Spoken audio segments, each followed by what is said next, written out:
Yo, what's good? It's your boy Danny, back with another video. Today I'm going to be talking to you guys about how I personally deal with my anxiety. Brief preface before this video starts, I do want to say that this is not professional advice. This is just how I have personally learned how to deal with my anxiety and how I still battle anxiety when I get it. If you are experiencing anxiety, I do implore you to seek professional help if needed, and just try different methods and see what works best for you. This isn't the end all be all perfect guide to dealing with anxiety. So the first thing that I do to combat anxiety is taking cold showers. So I do cold showers. I mainly take cold showers. I don't really take warm showers anymore, just because the discomfort almost brings me comfort, if that makes sense. The discomfort of the cold showers consistently every day, it kind of puts me in a good mood and a good rhythm, and it also just keeps me on point. There's a lot of benefits to taking cold showers. If you look on the internet, you'll see plenty of articles and videos discussing cold showers and the benefits of exposure therapy. So one thing that happens when you take cold showers is it allows you to breathe a lot deeper. You end up breathing from your diaphragm, I believe. When you're in that cold, it forces your body to go into this form of breathing, and it actually aids in mental clarity, at least for me, as well as just making me feel a lot more present. I tend to not think of as much about what's going on outside of just the fact that damn, it's cold, it's really cold. On top of that, the exposure to the cold within itself kind of makes it easier for me to do things that would make me feel that way. Having a time at the end of the day where it's like, damn, there's this thing that I don't like doing, but I have to do it. And having to do it every day, it makes it a lot easier to do other uncomfortable things. So when it comes to boxing, I'm not really scared to get punched in the face, or if it's talking to a pretty girl, it's not really as intimidating, because every day I have at least one thing that I'm doing that pushes me outside of my comfort zone. So the anxiety from trying new things, or the anxiety from doing uncomfortable things, or maybe having uncomfortable conversations, doesn't really occur to me as much. The next weapon in my arsenal for dealing with my anxiety is going to be thinking it through. A lot of the time we get anxious and we don't even know why. So we'll be sitting down and we'll be thinking, it's like, damn, I'm so nervous about X, Y, and Z. And you don't really think it through. You don't know what exactly you're anxious about. So what I like to do is almost walk myself through and almost talk myself through whatever it is at the moment I'm anxious about. So let's say I'm going to meet a group of friends and I'm like, damn, I'm anxious. Why are you anxious? I'm wearing this new top. It's like, what's wrong with the top? It's like, well, they might think it's weird. They might think it's not cool. It's like, well, do you think it's cool? It's like, I do think it's cool. It's like, can you control what they think? I can't control what they think. So why worry about it? It's like, oh, I don't know. It's like, what's the worst that could happen if they don't like it? They'll make a joke. It's like, will you get over it? It's like, yeah. And then after that, the anxiety kind of dissipates from there. I'm not going to say it's instantly gone, but it kind of dissipates, because I realized that the thing I was worried about really isn't that big of a deal. I'll get over it. Let's say you're getting anxiety about, trying something new. I'm about to try this new sport for the first time, and I'm really nervous. Why? Because what if I fail? It's like, what if you fail? Ask yourself, what happens after you fail? It's like, okay, well, if I fail, then, I could either try again, or I could see that this isn't for me, and I can move on to the next thing. But there's only so many things that could happen after you fail. So when you get anxious, or when you fear the outcome, start really asking yourself, what is the worst possible thing that could come from me doing this right now? And how can I move forward past that? So if I quit my job right now, what is the worst thing that could happen? I go broke. And if I needed to get another job exactly like this again, could I do it? Absolutely, because I did it before. Moving on.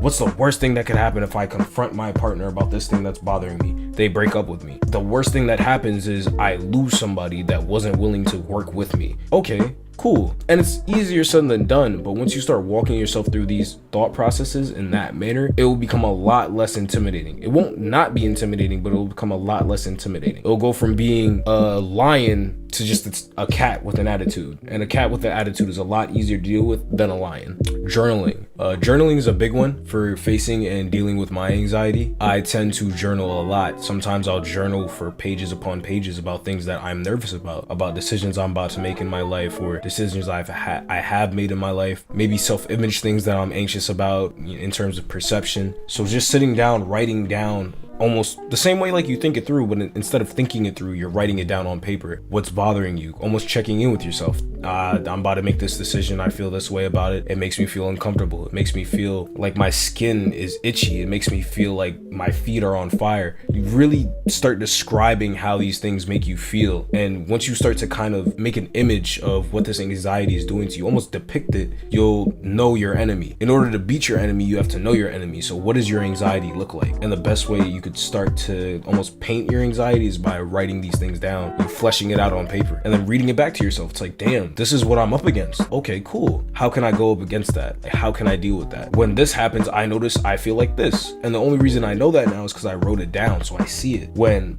this happens, it causes this chain reaction that makes me feel anxious. So either avoid that thing that's making me feel anxious or figure out another way around it. The next step that I have, or the next tool in my arsenal or weapon in my arsenal for dealing with anxiety, is exposure to the thing that's making me anxious. So this is more of a headstrong approach. I definitely wouldn't just recommend this to anybody off the rip. This is definitely something I would say that you want to build yourself up to. But I mean, if you feel up for the task, do it. Whatever you're feeling anxious about, confront it, embrace it, go up against it. You know what I mean? Make it your, like, go up against it and be like, yo, I'm not afraid of you. And even if I am, I'm not folding. Think about it like Mike Tyson. When you see Mike Tyson, he's doing his stare down. It doesn't matter what he's feeling inside. On the surface, he looks ready. He's just like, yo, I'm here. I'm here. I'm not going anywhere. I'm here. I'm here. So what? I'm here now. I don't have a choice because this is something I want, so I'm here now. Let's say you're anxious in public. You got social anxiety. You know, you're around a lot of people. You don't really like how that feels. Nobody else knows how you feel. Nobody else knows that you're nervous. Nobody else knows that your boxers are SpongeBob boxers, and nobody cares. You could literally spill water on yourself, and 10 minutes later, not even 30 seconds later, an hour later, people will forget about it and move on with their lives and go back to stressing about their bills or whatever the case may be. So there's nothing to really be too afraid of. And the more you start putting yourself in those situations that you were originally nervous about, the more you'll realize it wasn't that bad. You'll get on the other side of it and you'll be like, oh damn, this wasn't that bad. I'm glad I did this, you know? So trying to find that feeling through your anxiety, the things that make you anxious, as opposed to kind of shying away from them or running from them, try embracing them. The last weapon in my arsenal, and my favorite weapon, it's a tricky one, but it's my favorite, is meditation. Now, I found that meditating more and more has allowed for me to just have a lot more mental clarity. When it comes to even dealing with my own anxiety, it doesn't tend to last for as long, because I realize those voices aren't mine. That fearful voice in my head isn't always mine. That oh, what if they don't like me? Or oh, like, what if this video does terrible? That voice isn't really mine. It's a doubt, it's a worry. And giving it a name through meditation, just, there's that guy Bob. Bob is always being doubtful. I'm not Bob. Bob is just a voice that is passing through my head. A lot of the time we get thoughts from other people and we kind of claim them as our own without realizing it. So somebody will tell you 5 years ago that, you know, you have an ugly smile, and now 5 years later you're out in public and you're scared to smile. You're kind of anxious whenever you're smiling because you think you have an ugly smile, because there's a thought that's looming in your head that is telling you have an ugly smile when you don't. But when you meditate, when you sit down with yourself and you have that silence, those thoughts kind of come to the surface and you could see what's yours and what's not, what you want to keep and what you want to lose. And it'll almost allow you to just kind of slow everything down like the Matrix. So you'll be walking on your day to day and that anxiety will start to kick in, and then you just remember, it's like, oh, hey, I'm in control. What voice is that? That's not mine. Anyways, back to what I was doing. And it's not always going to be that quick. There's going to be times where you literally have to back out every tool in your arsenal to deal with an anxiety attack or an episode, or to face that problem. And then there's going to be times where you literally are just walking and you're on the fly and just, it's gone. As soon as it starts to fester up, it's gone, just like that. So those are the tools that I have in my arsenal, or that I've been using and implementing into my life, that have helped me with my anxiety. And I hope that these tools aid you. And going forward, I definitely will make videos on each of these tools and kind of give you a more elaborate play-by-play on how I use them and how you could use them too. See you guys in the next video. Make sure to like, comment, and subscribe.